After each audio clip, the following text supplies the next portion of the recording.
when we talk about union and we talk about association, we often immediately get into talking about institutions. But what we mean, when we talk about union and association, is really the network of relationships that exist between the churches. And the institutions are there to facilitate those relationships and to enable them to do mission. And if that's not what they're doing, there's something wrong. So what we're trying to do is to understand what we mean by the language that we use all the time. We're talking about how our churches function together in relationship with one another. And I think that the truth is, it's become increasingly clear in the last few years that there's been a problem. And we've tried to address that problem nationally in a number of different ways, all of which have come to nothing. There's a certain inertia about our institutional arrangements that makes them difficult to tackle. And we've struggled to find a way to deal with a degree of dis-ease about the way our institutions are working. They're not as effective as people feel they ought to be. And earlier this year, we got a severe wake-up call around the issue of finance. And it became clear that we're likely to have a much more significant budget deficit built into our systems over the next few years, which we need to address. Because the attempts to persuade the churches to give more money have not been as successful as we would like. And this may be related to this sense of dis-ease we have about the way we're working together as a network of churches. And I think those who take responsibility for these things felt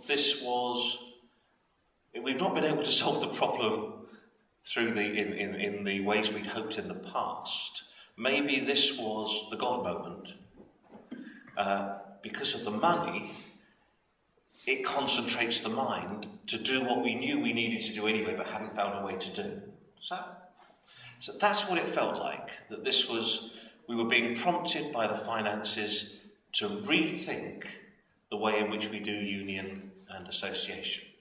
The bald statistic is that we run an organisation which spends, through the union and the associations together, about £6 million.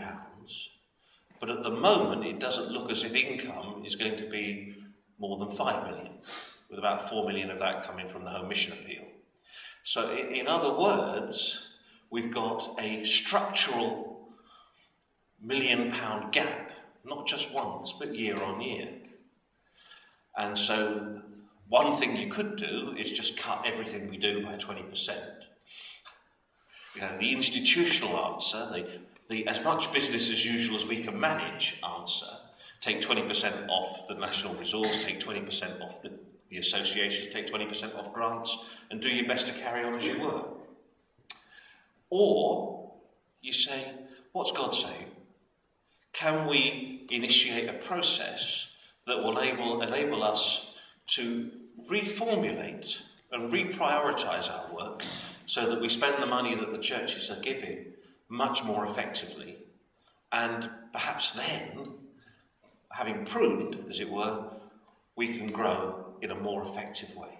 So I guess does that make sense as a way of explaining the situation? I think that's what's going on, and the Futures process is to try to get to November Council with a recommendation which will, over a period of a year or two, address the structural deficit issue in a way which reprioritises the way that our network of churches works together in favour, we trust, of enabling us and releasing us to be even more missional than we've been able able to be elsewhere.